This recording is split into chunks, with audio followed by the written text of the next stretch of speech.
La esposa de mi hijo desapareció misteriosamente y una semana después él se casó con una bruja.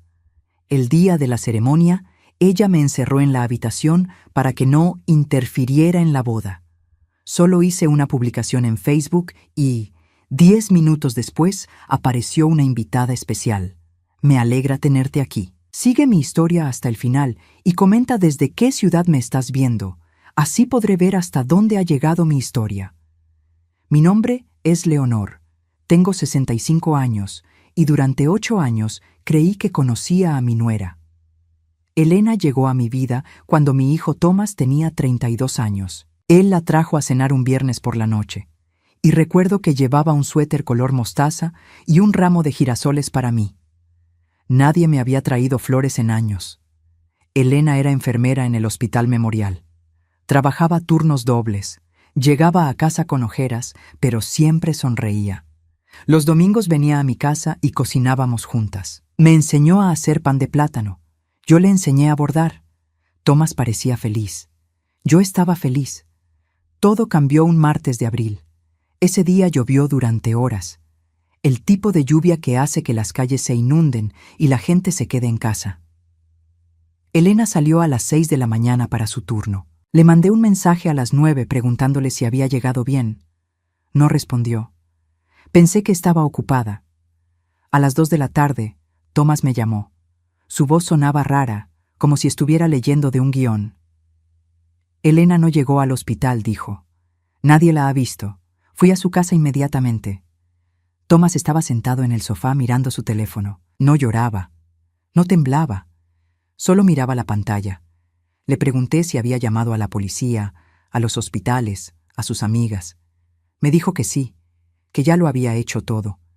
Pero algo en su tono me incomodó. Era demasiado calmado. La policía vino esa noche. 2 oficiales jóvenes que tomaron notas en libretas pequeñas. Preguntaron si Elena había estado deprimida, si había problemas en el matrimonio, si tenía deudas. Tomás respondió todo con monosílabos. Cuando se fueron, uno de ellos me miró y vi lástima en sus ojos. Entendí que no iban a buscarla realmente. Los primeros 3 días fueron horribles. Imprimí volantes con la foto de Elena. Los pegué en postes, en tiendas, en la entrada del hospital. Llamé a cada número de teléfono en su agenda. Nadie sabía nada. Su hermana vivía en otro estado y me dijo que Elena no la había contactado. Sus compañeras del hospital estaban confundidas.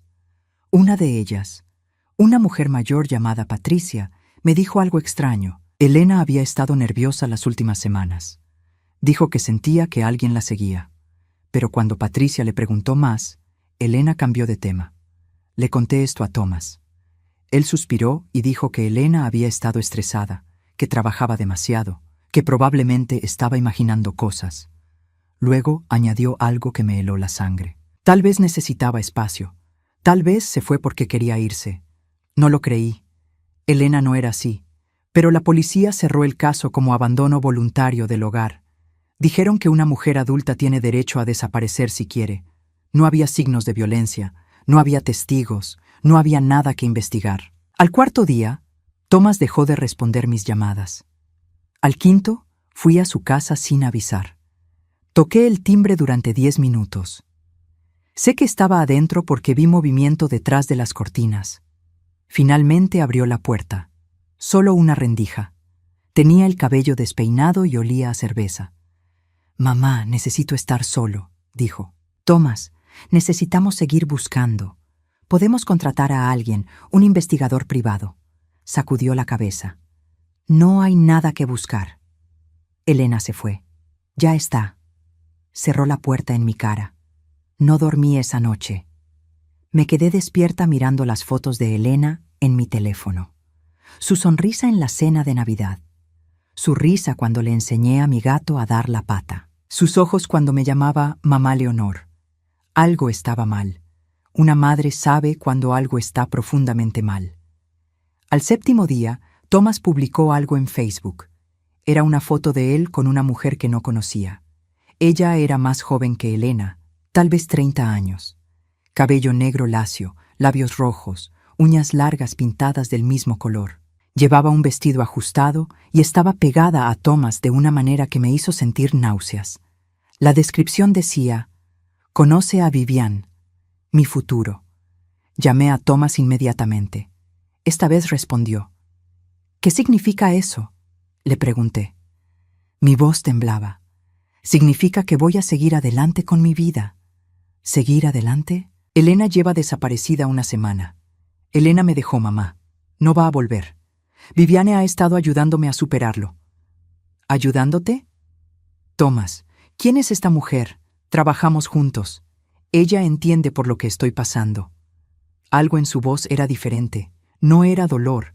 Era algo frío, mecánico, como si estuviera recitando líneas de una obra de teatro. Necesito verte, le dije. Estoy ocupado. Thomas. Colgó. 2 días después recibí un mensaje de texto. Era de un número que no reconocía, pero que resultó ser de Vivian. Hola, Leonor. Soy Vivian. Thomas y yo nos vamos a casar el próximo sábado. Ceremonia pequeña, solo familia cercana. Espero que puedas venir. Leí el mensaje 5 veces. Casarse. Sábado. 12 días después de que Elena desapareciera. Llamé a Thomas. Buzón de voz. Le mandé mensajes. Nada. Fui a su casa. Las cortinas estaban cerradas y nadie abrió. Esa noche, mientras preparaba té en mi cocina, algo me golpeó. Un recuerdo. 2 meses antes, Elena y yo habíamos ido de compras. Ella se probó un vestido verde y cuando se recogió el cabello, vi una marca de nacimiento en su cuello. Una pequeña mancha color café, justo debajo de la oreja izquierda. Le pregunté si alguna vez había pensado en quitársela. Ella se rió y dijo que su abuela tenía la misma marca, que era parte de su historia familiar. Ahora, mirando la foto de Vivian en Facebook, amplié la imagen. Tenía el cabello recogido en un moño alto, y ahí, justo debajo de su oreja izquierda, estaba la misma marca, exactamente en el mismo lugar. Mis manos empezaron a temblar tanto que dejé caer el teléfono. El sábado amaneció gris. Me desperté a las 5 de la mañana con el estómago revuelto. Había pasado toda la noche pensando en esa marca de nacimiento. Podía ser una coincidencia. Tal vez muchas personas tienen marcas similares en el mismo lugar. Pero mi instinto me decía algo diferente. Algo estaba terriblemente mal. Me puse un vestido azul marino, el mismo que había usado en la boda de Thomas y Elena 8 años atrás. No sé por qué elegí ese. Tal vez era mi manera de recordar que alguna vez hubo amor real en esta familia. Me miré en el espejo y vi a una mujer de 65 años, con ojeras profundas y manos temblorosas. No me reconocía. La ceremonia era a las 11 de la mañana en la iglesia San Miguel, una pequeña capilla en las afueras de la ciudad. Llegué a las 9:30. Quería hablar con Thomas antes de que todo comenzara. Necesitaba mirarlo a los ojos y preguntarle qué demonios estaba pasando. El estacionamiento estaba casi vacío. Solo había 3 autos. Uno era el de Thomas. Lo reconocí por la calcomanía de los Yankees en la ventana trasera. Los otros 2 no los conocía. La iglesia era antigua, con paredes de ladrillo rojo y vitrales que proyectaban manchas de color en el suelo de piedra. Empujé la puerta principal. Estaba abierta. Adentro olía a lirios y a humedad. Las bancas estaban vacías, excepto por 2 personas al fondo que acomodaban flores. Caminé por el pasillo central, mis zapatos haciendo eco en el silencio. Busqué a Thomas, pero no lo vi. Leonor. Me di vuelta. Viviane estaba parada en la entrada de un pasillo lateral. Llevaba un vestido blanco ajustado, sin mangas, y su cabello negro caía liso sobre sus hombros. Su maquillaje era perfecto, sus labios del mismo rojo intenso de la foto. Pero lo que más me impactó fueron sus ojos. Eran fríos, calculadores. Me recordaron a los ojos de una serpiente. «Hola», dije. Mi voz sonó más débil de lo que quería. «Necesito hablar con Thomas». Ella sonrió, pero no había calidez en eso. «Thomas está ocupado. Estamos a punto de casarnos, ¿no? ¿Sabes?» «Sí, recibí tu mensaje. Muy repentino, ¿no crees? Cuando sabes que es lo correcto, no tiene sentido esperar». Dio un paso hacia mí, luego otro. Había algo depredador en la forma en que se movía. «Escucha, Leonor», dijo bajando la voz. Sé que esto es difícil para ti. Tomás me contó cómo eres, sobreprotectora, controladora. Nunca pensaste que Elena era suficiente para él, ¿verdad? Eso es mentira, dije sintiendo el calor subir a mi cara. Amaba a Elena. Claro que sí. Ella se cruzó de brazos. Por eso has estado llamando a Tomás sin parar, acosándolo, tratando de hacer que se sienta culpable por seguir adelante. Yo no he acosado a nadie. Solo quiero respuestas. Elena desapareció hace menos de 2 semanas y tú. Apareció de la nada. Sí, lo sé. Es lo que todos van a pensar, ¿verdad? Ella inclinó la cabeza, estudiándome. Por eso vas a ser un problema hoy. No entendí lo que quiso decir hasta que vi movimiento detrás de mí. 2 hombres grandes, ambos vestidos con trajes negros baratos, se acercaron desde las bancas del fondo. No los había visto antes. Uno tenía una cicatriz en la mejilla. El otro tenía las manos del tamaño de guantes de béisbol. ¿Qué está pasando?, pregunté dando un paso atrás. Tomás me advirtió que intentarías arruinar este día, dijo Vivian con esa sonrisa fría todavía en su rostro. Dijo que probablemente harías una escena, que gritarías cosas sobre Elena, que tratarías de detener la ceremonia. Yo nunca haría eso. Claro que lo harías. Por eso vamos a asegurarnos de que no tengas la oportunidad. Intenté retroceder, pero los 2 hombres ya estaban detrás de mí. Uno me agarró del brazo. Su agarre era firme pero no violento. Todavía trataba de parecer educado. Señora, venga con nosotros, por favor. Suéltenme, dije intentando zafarme. Tomás, quiero ver a mi hijo. Tomás no quiere verte, dijo Vivian. Ahora vas a ir con estos caballeros y vas a quedarte quieta hasta que la ceremonia termine. Después puedes irte a casa y olvidar que alguna vez tuviste un hijo. Me arrastraron por el pasillo lateral. Traté de gritar, pero uno de los hombres puso su mano sobre mi boca. No fuerte, solo lo suficiente para ahogar el sonido. Me llevaron por un corredor estrecho con paredes de piedra fría. Al final había una puerta de madera vieja con un cerrojo oxidado. La abrieron. Adentro había un cuarto pequeño, tal vez de 3 metros por 3 metros. Cajas apiladas, escobas, productos de limpieza, una ventana alta y pequeña que dejaba entrar un poco de luz gris. Olía a moho y a detergente barato. Me empujaron adentro. No con fuerza, pero suficiente para hacerme tropezar. Caí de rodillas sobre el piso de concreto. El dolor me atravesó las piernas, pero no grité. No les daría esa satisfacción. Vivian apareció en la puerta. Se agachó para quedar a mi nivel, su vestido blanco extendiéndose como un charco a su alrededor. Esto podría haber sido diferente, Leonor, dijo. Si hubieras sido inteligente, si hubieras aceptado que Elena se fue y que Tomás merece ser feliz. Pero no. Tuviste que hacer preguntas. Tuviste que entrometerte. ¿Dónde está Elena?, logré decir. Mi voz sonaba ronca. ¿Qué le hicieron? Sus ojos brillaron con algo que podría haber sido diversión. Elena cometió un error. Pensó que podía escapar. Pensó que alguien la ayudaría. Se inclinó más cerca. Su aliento olía a menta. Tú estás cometiendo el mismo error. Se levantó y salió. La puerta se cerró con un golpe seco. Escuché el cerrojo deslizarse. Luego pasos alejándose. Me quedé arrodillada en el piso por un momento, tratando de procesar lo que acababa de pasar. Luego me levanté, ignorando el dolor en mis rodillas. Probé la puerta, cerrada. Empujé con todo mi peso. No se movió. Golpeé con los puños. ¡Ayuda! ¡Alguien!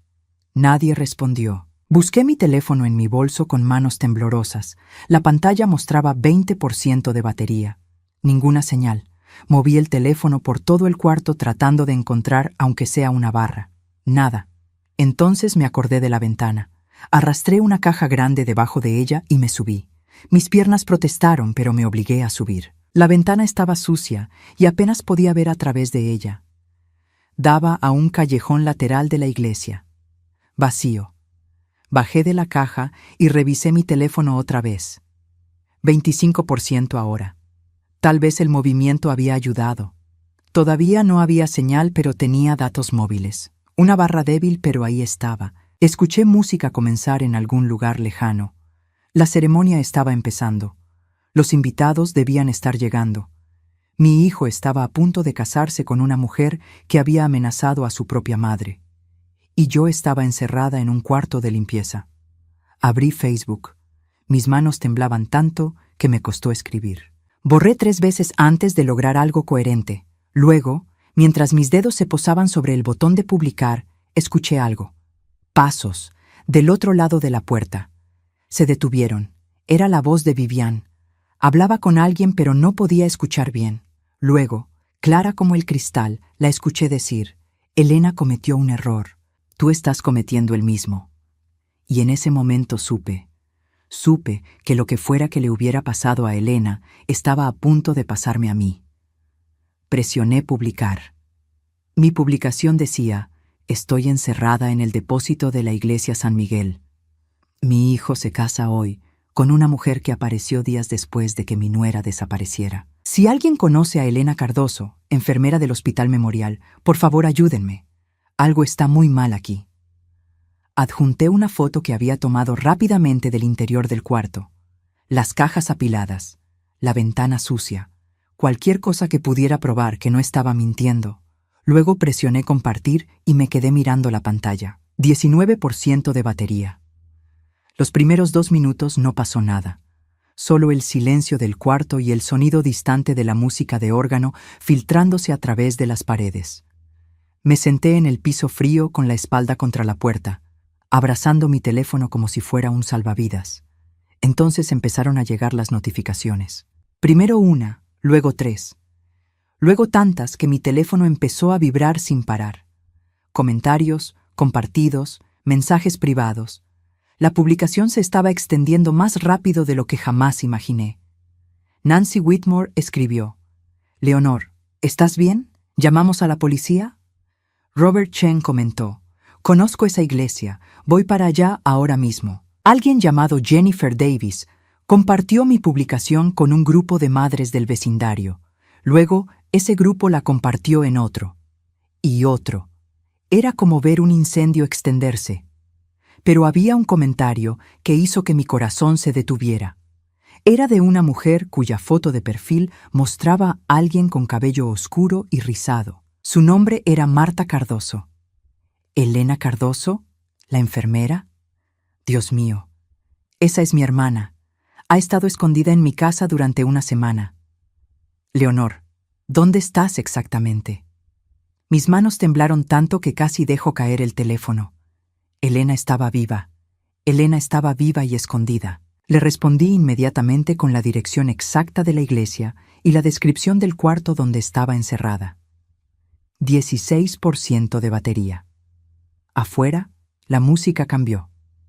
Reconocí la melodía. Era la marcha nupcial. La ceremonia había comenzado oficialmente. Imaginé a Thomas parado en el altar con esa mujer. Imaginé a Vivian caminando por el pasillo con su vestido blanco.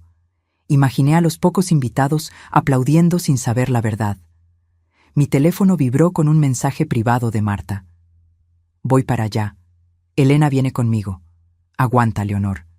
Cerré los ojos y dejé salir un aliento que no sabía que estaba conteniendo. Pero entonces escuché algo que hizo que todo mi cuerpo se tensara. Voces del otro lado de la puerta. Eran voces masculinas, graves y tensas.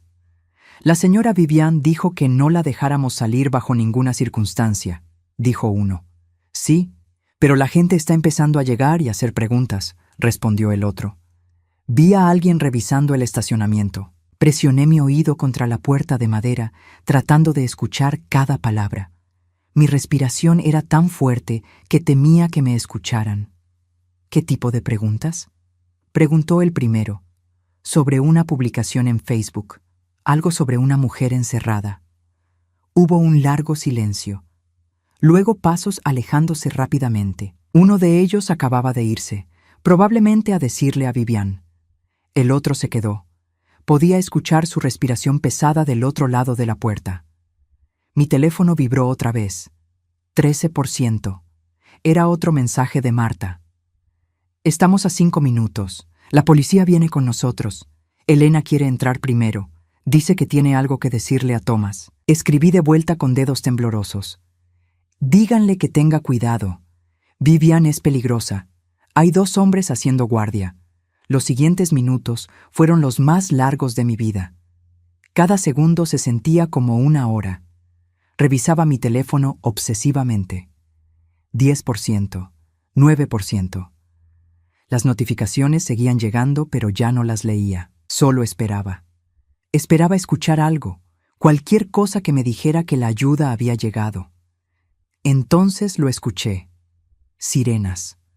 Distantes al principio, luego cada vez más cerca. El sonido cortaba el aire como un cuchillo. La música del órgano se detuvo abruptamente.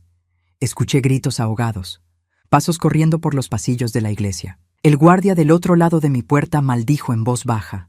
Sus pasos se alejaron corriendo. Golpeé la puerta con todas mis fuerzas. «Estoy aquí, en el depósito».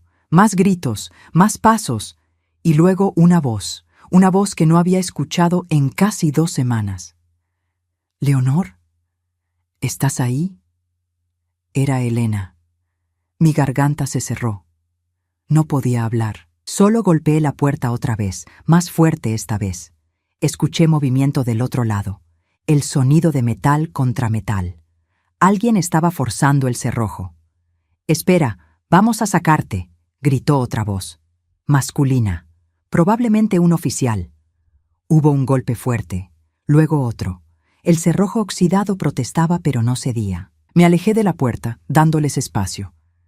Mi corazón latía tan fuerte que podía sentirlo en mis oídos. Finalmente, después de lo que pareció una eternidad, el cerrojo se rompió con un crujido. La puerta se abrió de golpe. La luz del pasillo me cegó por un segundo. Cuando mis ojos se ajustaron, la vi. Elena estaba parada en el umbral. Llevaba jeans y una sudadera gris con capucha. Su cabello estaba recogido en una cola de caballo despeinada. Había perdido peso. Tenía ojeras profundas. Pero sus ojos, esos ojos amables que yo conocía tan bien, estaban llenos de lágrimas. «Mamá Leonor», susurró. Me puse de pie, ignorando el dolor en mis rodillas. Caminé hacia ella y la abracé. Ella se derrumbó en mis brazos, sollozando contra mi hombro. Yo también estaba llorando, pero no me importaba. Estaba viva. Mi nuera estaba viva. «Pensé que estabas muerta», logré decir. «Pensé que te habían». «Casi», susurró ella. «Casi lo logran». Detrás de Elena estaba un oficial de policía joven con una palanca en la mano. Más atrás, una mujer que se parecía a Elena, pero con el cabello más oscuro. Tenía que ser Marta. «Señora, ¿está herida?», preguntó el oficial. Negué con la cabeza. «Estoy bien. Pero mi hijo, la boda, Vivian». Elena se apartó de mí, secándose las lágrimas con el dorso de su mano. Su expresión cambió. La tristeza fue reemplazada por algo más duro. Determinación. Rabia. «Vivian no va a casarse con nadie hoy», dijo Elena. Su voz era tranquila, pero había acero en ella. «Porque voy a entrar ahí y voy a decirle a Thomas exactamente qué tipo de monstruo es ella». «Elena, tal vez deberíamos esperar a que llegue más policía», dijo Marta tomando el brazo de su hermana. «Esto podría ser peligroso». «Ya no tengo miedo», respondió Elena. Mirándome directamente a los ojos, añadió: «Él necesita saber la verdad. Y todos esos invitados también». El oficial frunció el ceño. «Señora Cardoso, recomendaría que…». Pero Elena ya estaba caminando hacia el salón principal. Marta y yo la seguimos. El oficial suspiró y habló por su radio, pidiendo refuerzos. Mientras caminábamos por el pasillo de piedra fría, Elena me tomó de la mano. Sus dedos estaban helados. Le apreté la mano, tratando de darle algo de mi calor, de mi fuerza. «Gracias por no rendirte», me susurró. «Gracias por seguir buscándome».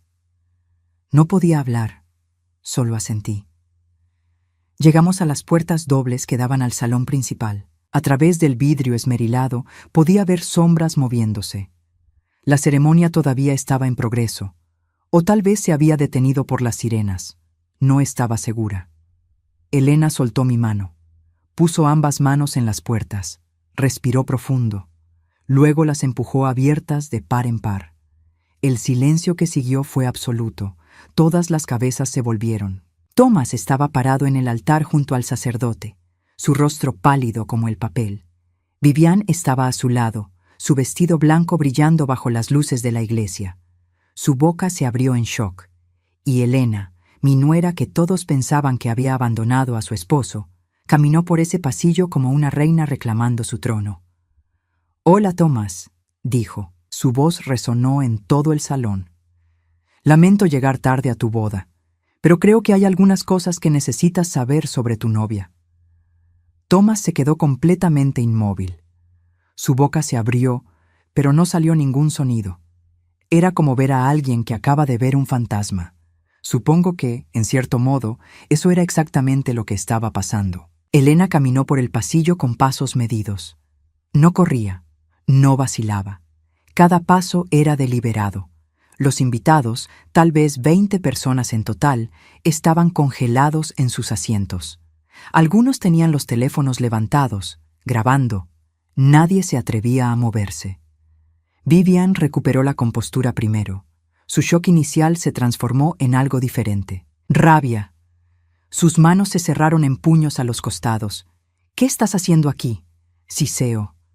Su voz era baja, pero todos la escucharon en el silencio absoluto. «Se supone que tú». «¿Se supone que estoy qué?», interrumpió Elena. «¿Muerta? ¿Desaparecida para siempre? Siento decepcionarte». Elena llegó al frente del altar. Se detuvo a solo unos metros de Thomas. Él finalmente encontró su voz. «Elena», susurró. Su rostro había pasado de pálido a casi gris. «Yo pensé. Dijeron que tú». «¿Pensaste qué, Thomas?» Elena inclinó la cabeza. «¿Pensaste que me había ido voluntariamente? ¿O pensaste que el plan había funcionado?» Los murmullos empezaron a extenderse entre los invitados. El sacerdote, un hombre mayor con gafas gruesas, dio un paso atrás del altar como si quisiera desaparecer. «No sé de qué estás hablando», dijo Thomas, pero su voz temblaba. «Tú desapareciste. No respondiste llamadas». «Yo. Desaparecí porque tu novia me drogó», dijo Elena. Las palabras cayeron como piedras en agua quieta. Durante 2 meses, Vivian puso algo en mi café cada mañana. Algo que me hacía sentir confundida, somnolienta, paranoica. Vivian soltó una risa aguda y falsa. «Eso es ridículo. Thomas, ella claramente está teniendo algún tipo de crisis». «¿Crisis?», repitió Elena volviéndose hacia ella. «¿Como la crisis que tuve cuando empecé a ver cosas? ¿Cuando me olvidé de conversaciones enteras? ¿Cuando Thomas me dijo que estaba perdiendo la cabeza?» «Porque lo estabas», escupió Vivian. Ella ya no trataba de mantener su compostura. Su máscara estaba cayendo. «Eras débil. Siempre lo fuiste». «Yo no estaba perdiendo la cabeza», dijo Elena. «Estaba siendo envenenada». Miró a los invitados. Vivian trabajaba en la misma compañía farmacéutica que Thomas. Tenía acceso a medicamentos. Benzodiazepinas, específicamente. Drogas que causan confusión, pérdida de memoria, ansiedad. Un murmullo más fuerte recorrió las bancas. Alguien dijo algo sobre llamar a la policía. Otro respondió que ya estaban en camino. Thomas finalmente reaccionó. Se volvió hacia Vivian, sus ojos muy abiertos. «¿Eso es verdad? ¿Tú la drogaste?» Vivian no respondió. Solo lo miró con desprecio. Desprecio puro y cristalino. Elena continuó. «Pasó de drogarme a convencerte de que yo necesitaba ayuda psiquiátrica. ¿Recuerdas esas conversaciones, Thomas? Cuando me decías que tal vez necesitaba ver a alguien. Cuando sugeriste que tal vez sería mejor si pasara un tiempo en una clínica». «Yo solo estaba preocupado por ti», dijo Thomas, pero su voz carecía de convicción. «Estabas preparando el terreno», corrigió Elena, «para que cuando yo desapareciera, todos pensaran que simplemente había tenido un colapso, que me había ido voluntariamente, que era inestable». Me acerqué más, parándome al lado de Elena. Necesitaba estar cerca de ella. Necesitaba que supiera que no estaba sola. Marta hizo lo mismo del otro lado. «El plan era internarme, ¿verdad?», preguntó Elena directamente a Thomas. una clínica psiquiátrica de larga estancia, y una vez que estuviera ahí, declararme incompetente, tomar control de mi herencia. La herencia. Esa palabra cayó como un yunque. La madre de Elena había fallecido 2 años antes, dejándole una casa valorada en $450,000 y una cuenta de ahorros con otros 200,000. Elena nunca había tocado ese dinero.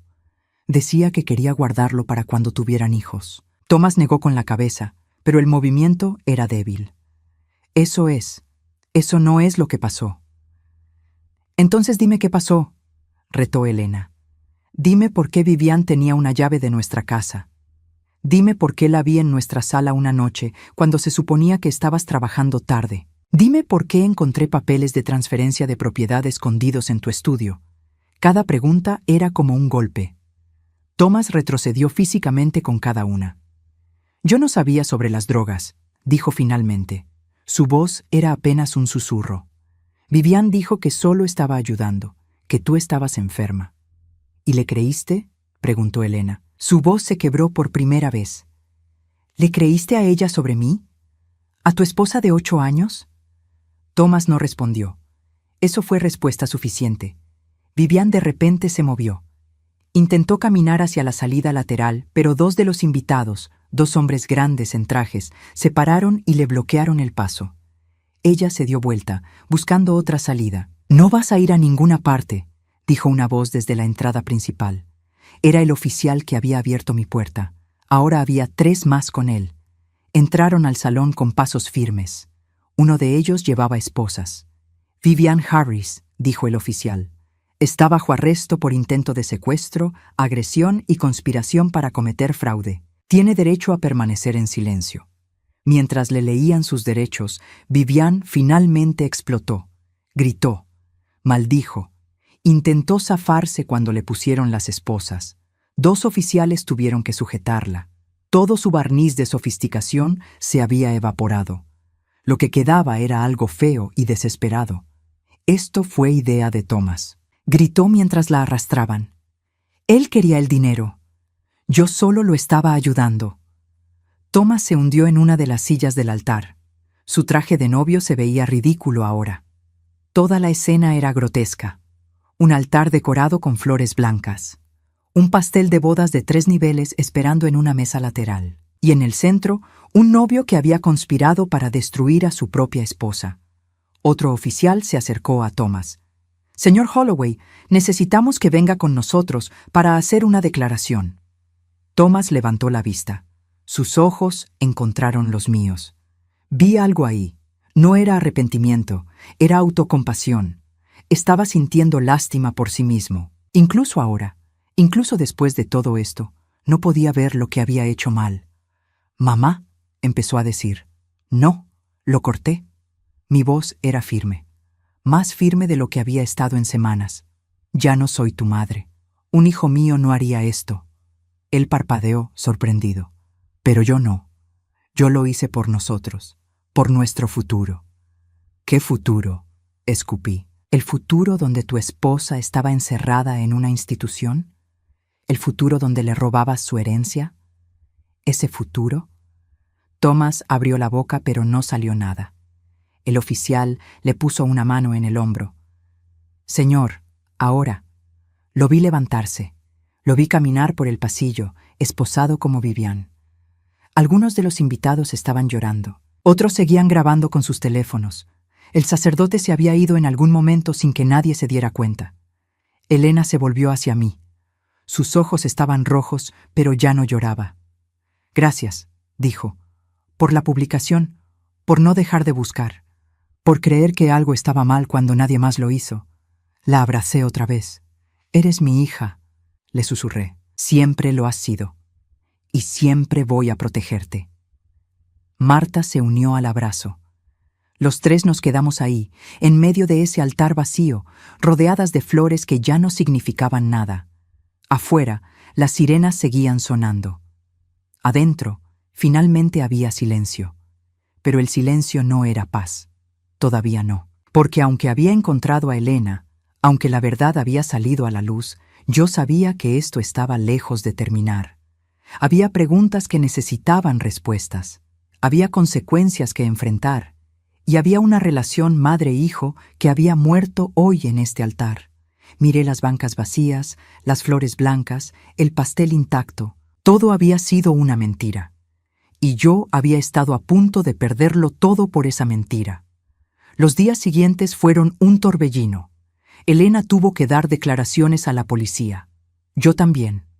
Nos sentamos en cuartos pequeños y fríos, repitiendo nuestras historias una y otra vez. Cada vez que contaba cómo me habían encerrado, sentía la humillación de nuevo. Cada vez que Elena describía cómo la drogaron, veía sus manos temblar. Thomas contrató al mejor abogado que pudo encontrar con el dinero que le quedaba. Un hombre en un traje gris de $3,000 que hablaba con palabras grandes y prometía que todo era un malentendido, que Thomas había sido manipulado por Vivian, que él era otra víctima. Pero las pruebas contaban una historia diferente. La policía encontró los papeles de transferencia de propiedad en el estudio de Thomas, tal como Elena había dicho. Encontraron mensajes de texto entre Thomas y Vivian que se remontaban a 2 años atrás. Encontraron registros de que Thomas había investigado clínicas psiquiátricas privadas, específicamente las que se especializaban en internamientos de larga duración. Y encontraron algo más, algo que me hizo sentir físicamente enferma cuando me enteré. Thomas había sacado una póliza de seguro de vida a nombre de Elena 6 meses antes. $500,000. Él era el único beneficiario. Cuando la detective me lo contó, me senté en esa silla de plástico duro y no pude moverme por varios minutos. Mi hijo no solo había planeado robar a Elena, había considerado matarla. La detective, una mujer de unos 40 años con cabello corto y ojos cansados, me pasó un vaso de agua. «Señora Holloway, ¿está bien?» «No», dije. Mi voz sonaba lejana incluso para mí. «No estoy bien. Crié a ese hombre. Le enseñé a montar en bicicleta. Vendé sus rodillas raspadas. ¿Cómo no vi esto? A veces las personas que amamos son expertas en esconder quiénes son realmente», dijo ella suavemente, «especialmente de aquellos que más quieren creer en ellos». 3 semanas después del incidente en la iglesia, recibí una llamada del abogado de Thomas. Me pedía que fuera a visitarlo. Thomas quería hablar conmigo, quería explicar. Le dije que no. Pero el abogado insistió. Dijo que Thomas estaba devastado, que no estaba comiendo, que había intentado hacerse daño. Jugó cada carta emocional que tenía. Y durante un momento débil, funcionó. Accedí a una visita, una sola.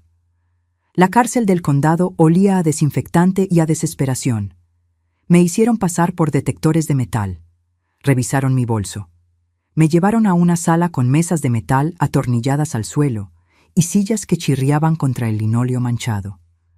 Thomas entró con un guardia. Llevaba un uniforme naranja que le quedaba demasiado grande. Había perdido peso. Tenía barba de varios días. Pero lo que más me impactó fueron sus ojos. Estaban vacíos de una manera que nunca había visto. Se sentó frente a mí.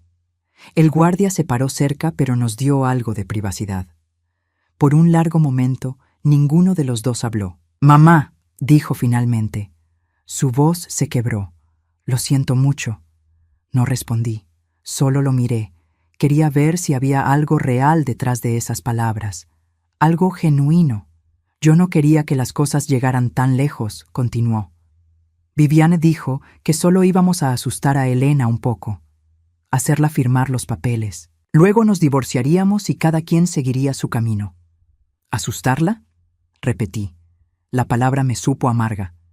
La drogaste durante meses, planeaste encerrarla, sacaste un seguro de vida sobre ella. Él parpadeó. El seguro fue idea de Vivian. Dijo que era rutinario, que las parejas casadas siempre lo hacían. ¿Y le creíste?, pregunté. Mi voz subió sin quererlo. ¿Le creíste sobre eso también? ¿Igual que le creíste cuando dijo que Elena estaba loca? Thomas bajó la mirada a sus manos. Yo amaba a Elena. Todavía la amo. No, lo corté. No sabes lo que es el amor. El amor no droga. El amor no conspira. El amor no encierra a su propia madre en un cuarto. Eso fue Vivian. Yo no sabía que iba a hacer eso, ¿Pero lo habrías detenido?, pregunté. La pregunta flotó entre nosotros. Si hubieras sabido, ¿realmente la habrías detenido? ¿O habrías dejado que pasara porque era conveniente para ti? Él no respondió. Esa fue toda la respuesta que necesitaba. Me levanté. El guardia se acercó, pensando que la visita había terminado. Thomas se puso de pie también, pánico cruzando su rostro. Mamá, espera, por favor. Necesito que me creas. Yo fui débil. Dejé que Vivian me manipulara. Pero no soy un monstruo. Sigo siendo tu hijo. Me detuve. Lo miré una última vez. Este hombre que había crecido en mi vientre, que había dado sus primeros pasos agarrado de mis dedos, que había llorado en mi hombro cuando su padre nos dejó. Busqué algo de ese niño en su rostro, pero no lo encontré. No, dije calmadamente. Mi hijo murió el día que decidió lastimar a Elena. Tú eres solo un extraño que se parece a él. Su rostro se desmoronó. Mamá, no, pero yo ya estaba caminando hacia la puerta. El guardia me siguió. Detrás de mí escuché a Thomas gritar: «Mamá, por favor, no me dejes. No puedo hacer esto sin ti». No me di vuelta. En el estacionamiento de la cárcel, me senté en mi auto por 20 minutos sin mover el motor. Mis manos temblaban. Mi garganta ardía con lágrimas que no quería dejar salir. Pero finalmente lo hice. Lloré por el hijo que había perdido, por el hombre en el que se había convertido, por todas las señales que debía haber visto y no vi. Cuando finalmente llegué a casa, Elena estaba esperando en mi porche. Se había mudado temporalmente conmigo mientras el caso seguía su curso. Ver su casa, la casa que había compartido con Thomas, era demasiado para ella todavía. «¿Cómo estuvo?», preguntó cuando me vio la cara. «Horrible», admití. Entré y ella me siguió. Sigue culpando a Vivian por todo. Sigue actuando como si él fuera solo una víctima. Elena puso agua para té. Nos sentamos en la mesa de mi cocina, la misma mesa donde habíamos cocinado juntas tantos domingos. «¿Crees que realmente no se da cuenta de lo que hizo?», preguntó Elena. «¿O solo está mintiendo?». Pensé en eso. Creo que se lo cree. Creo que ha reescrito toda la historia en su cabeza, hasta que él es el héroe de su propia tragedia. Elena asintió lentamente. Yo también solía hacer eso. Cuando empezaron las drogas y comencé a sentirme rara, me decía a mí misma que estaba imaginando cosas, que Thomas nunca me haría daño, que yo era el problema. «Tú no eres el problema», dije firmemente. «Nunca lo fuiste. Lo sé ahora». Pero tomó tiempo, y tomó casi perder todo para verlo. Bebimos nuestro té en silencio. Afuera, el sol se estaba poniendo. Las sombras largas cruzaban mi jardín descuidado. «Recibí una llamada de mi abogado hoy», dijo Elena después de un rato. «Vivian se declaró culpable a cambio de una sentencia reducida. 5 años. ¿Y Thomas? Va a juicio. Su abogado piensa que puede conseguir 3 años, tal vez menos con buena conducta, por conspiración y fraude. Los cargos de intento de homicidio no prosperaron porque no pueden probar intención directa. 3 años. Parecía tan poco por todo el daño que había causado. Pero al menos era algo. «¿Cómo te sientes con eso?», pregunté. Elena miró su taza. Vacía. «Eso es lo que siento. Como si todo lo que tuvimos durante 8 años fuera solo eso». «Vacío». «No todo fue vacío», dije. Me miró con lágrimas en los ojos. Lo que tuvimos nosotras fue real. Lo que construimos durante esos domingos de cocina. Eso fue real. Ella sonrió a través de las lágrimas. Sí, eso fue real. Esa noche, antes de dormir, encontré una caja vieja en mi closet. Contenía fotos de Thomas cuando era niño, su primer día de escuela, su graduación, su boda con Elena. Saqué todas las fotos de la caja y las puse sobre mi cama. Miré cada una. Memoricé cada sonrisa. Y luego las guardé todas de nuevo. Cerré la caja. La puse en el estante más alto de mi closet. No las tiré. Pero tampoco iba a mirarlas otra vez pronto. Tal vez nunca. Porque el hijo en esas fotos ya no existía. y necesitaba dejarlo ir. 6 meses después recibí una carta. Llegó en un sobre blanco con el sello de la prisión estatal. Reconocí la letra de Thomas antes incluso de abrirlo. Mi nombre escrito con su caligrafía descuidada. Leonor Holloway. Me senté en la mesa de la cocina con el sobre en las manos. Elena estaba en el trabajo. La casa estaba en silencio, excepto por el tic-tac del reloj en la pared. Sostuve esa carta durante 10 minutos completos, preguntándome si debía abrirla. Finalmente, la rasgué. Adentro había 2 páginas escritas a mano. La letra se veía apurada, desesperada. «Querida mamá», comenzaba. «He intentado escribirte esta carta 20 veces. Nunca sé cómo empezar. Nunca sé qué decir que pueda arreglar lo que rompí». Seguí leyendo. Él hablaba sobre la terapia que estaba tomando en prisión, sobre cómo finalmente estaba empezando a ver las cosas con claridad, sobre cómo se daba cuenta de que había estado viviendo en negación. Usaba todas las palabras correctas: arrepentimiento, responsabilidad, vergüenza. Pero mientras leía, algo dentro de mí permanecía frío. Estas palabras, por perfectas que sonaran, llegaban demasiado tarde. No cambiaban lo que había hecho, no devolvían los meses que Elena había sufrido, no borraban el terror que sentía encerrada en ese cuarto. Al final de la segunda página, escribió: «Sé que no merezco tu perdón, pero espero que algún día puedas encontrar paz. Te amo, mamá. Siempre te amaré. Tu hijo, Tomás». Doblé la carta cuidadosamente. La puse de vuelta en el sobre. Luego me levanté. Caminé hacia la chimenea y la arrojé al fuego que acababa de encender para la tarde fresca. Observé cómo las llamas lamían los bordes del papel, cómo las palabras se ennegrecían y se rizaban, cómo todo se convertía en cenizas. No sentí culpa, no sentí tristeza, solo sentí algo soltarse en mi pecho, como si hubiera estado conteniendo la respiración durante meses y finalmente pudiera exhalar. Cuando Elena llegó a casa esa noche, me encontró en el jardín. Había comenzado a plantar rosas la semana anterior. Era algo que siempre había querido hacer, pero nunca tuve tiempo. Ahora tenía todo el tiempo del mundo. «Te llegó carta de Thomas», dijo. No era una pregunta. Ella sabía. «Sí», respondí sin dejar de cavar. La quemé. Elena se arrodilló a mi lado tomando otra pala. «¿Decía algo importante?» Decía lo que siempre dice, que lo siente, que ha cambiado. Miré las manos de Elena, todavía con marcas leves en las muñecas de donde había estado atada en algún momento. Esas marcas estaban desapareciendo, pero yo todavía las veía. Pero las palabras no cambian lo que hizo. «No», concordó Elena, «no lo hacen». Trabajamos en silencio por un rato, nuestras palas moviendo la tierra oscura.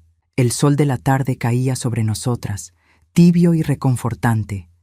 Había algo sanador en este simple acto de plantar, de crear algo nuevo en tierra que había estado vacía. «¿Sabes qué es lo extraño?», dijo Elena después de un tiempo. «A veces todavía lo extraño. No al Thomas que intentó destruirme, sino al hombre que pensé que era, al esposo que creí tener. Ese hombre nunca existió realmente», dije suavemente.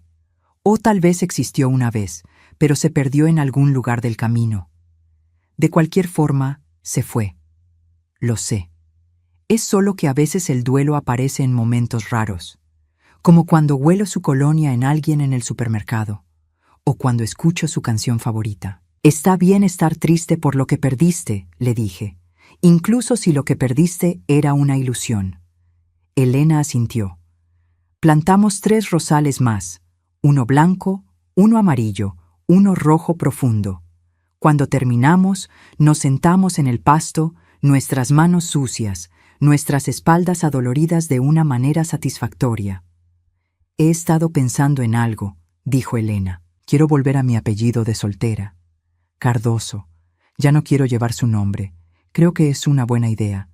Y hay algo más». Ella tomó un respiro profundo. «Quiero adoptar formalmente el apellido Leonor como mi segundo nombre, para honrarte, para recordarme quién realmente me salvó». Mis ojos se llenaron de lágrimas antes de poder detenerlas. Elena Leonor Cardoso. Suena perfecto. Ella me abrazó. Nos quedamos así mientras el sol se ponía, pintando el cielo de naranjas y rosas. Dos mujeres que habían sobrevivido lo impensable, que habían encontrado fuerza en los lugares más oscuros. Los meses siguientes trajeron más cambios. Elena finalmente se sintió lista para vender la casa que había compartido con Thomas. Usó el dinero para hacer el pago inicial de una casa pequeña a solo 2 calles de la mía. Una casa con un jardín donde podía tener sus propios rosales. Yo también hice cambios. Vendí muebles que Thomas me había regalado. Pinté las paredes de colores que siempre me habían gustado, pero que él decía que eran demasiado atrevidos. Comencé a tomar clases de cerámica en el centro comunitario. Hice amigas nuevas que no sabían nada sobre mi pasado y no me juzgaban por mi presente. Un año después de ese día en la iglesia, Elena y yo hicimos una tradición. Cada semana nos reuníamos en la casa de una o la otra y cocinábamos juntas. No era diferente de lo que habíamos hecho durante años, pero ahora tenía un significado diferente. No era obligación familiar. Era elección. Una tarde de domingo, mientras hacíamos lasaña, Elena me contó que había empezado a salir con alguien, un maestro de escuela que había conocido en un evento de voluntariado, alguien amable que la hacía reír. ¿Cómo te sientes al respecto?, pregunté removiendo la salsa. Aterrada, admitió, pero también esperanzada, como si tal vez pueda tener algo real esta vez. Mereces algo real, le dije. Siempre lo has merecido. Ese año también trajo noticias de Thomas. Su juicio había terminado. Recibió 4 años de prisión, un poco más de lo que su abogado había esperado. Vivian ya había cumplido 1 año de su sentencia. Escuché que había intentado contactar a Thomas desde su prisión, pero él se había negado a responder. Me preguntaba a veces si Thomas realmente había cambiado, si la terapia y el tiempo en prisión habían logrado lo que años de crianza no pudieron. Pero esas preguntas se volvieron menos frecuentes con el tiempo, menos importantes, porque yo había aprendido algo crucial en estos meses. No era mi trabajo arreglarlo. Nunca lo fue. Él era un adulto que había tomado sus propias decisiones, y yo era una mujer que había elegido su propia paz. En el 2º aniversario del día en la iglesia, Elena y yo plantamos un árbol pequeño en mi jardín. Un cerezo que florecería cada primavera con flores rosadas. Lo plantamos en el lugar exacto donde antes había solo hierba muerta y tierra descuidada. Mientras compactábamos la tierra alrededor de las raíces, Elena dijo algo que nunca olvidaré. ¿Sabes? Durante mucho tiempo pensé que mi vida había terminado cuando Thomas me traicionó, pero ahora me doy cuenta de que en realidad estaba comenzando. La miré. Esta mujer que había sobrevivido meses de gaslighting, drogas y planes para destruirla. Esta mujer que ahora estaba parada bajo el sol de la tarde, sus manos sucias de tierra, pero su rostro tranquilo. Creo que las dos estábamos comenzando, le dije. Esa noche me senté sola en mi porche con una taza de té. La casa de Elena brillaba con luces cálidas 2 calles abajo. Mi jardín estaba lleno de rosas que yo había plantado. El cerezo nuevo se mecía suavemente con la brisa nocturna. Pensé en la Leonor de hace 2 años, la que se había sentido tan perdida cuando Elena desapareció, la que había sido encerrada y humillada, la que había visto a su hijo arrestado en su propia boda. Esa Leonor había estado rota, pero esta Leonor, la de ahora, no estaba rota. Estaba reconstruida, más fuerte en los lugares donde se había fracturado. Y finalmente, después de 65 años, sabía lo que era ser libre. No libre de dolor. El dolor todavía llegaba en olas a veces, pero libre de la obligación de cargar con las malas decisiones de otros. Libre de sacrificar mi paz por mantener una ilusión de familia. Libre de amar a alguien que había elegido no amarme de vuelta. Y en esa libertad, había encontrado algo mejor que la familia que había perdido. Había encontrado la familia que elegí. Elena no era mi nuera, era mi hija del corazón. La persona que se quedaría no por sangre, sino por amor real. El teléfono sonó. Era Elena. Mamá Leonor, olvidé mi suéter en tu casa. ¿Puedo pasar a recogerlo mañana? Claro, cariño. O puedes quedarte y compartimos postre. Ya voy. Sonreí y colgué. Mientras esperaba, miré las estrellas comenzando a aparecer en el cielo oscureciéndose, y por primera vez en años no sentí ese peso familiar en mi pecho. No sentí esa ansiedad constante esperando el próximo desastre. Solo sentí paz, paz conquistada, paz merecida, paz que nadie podría quitarme otra vez.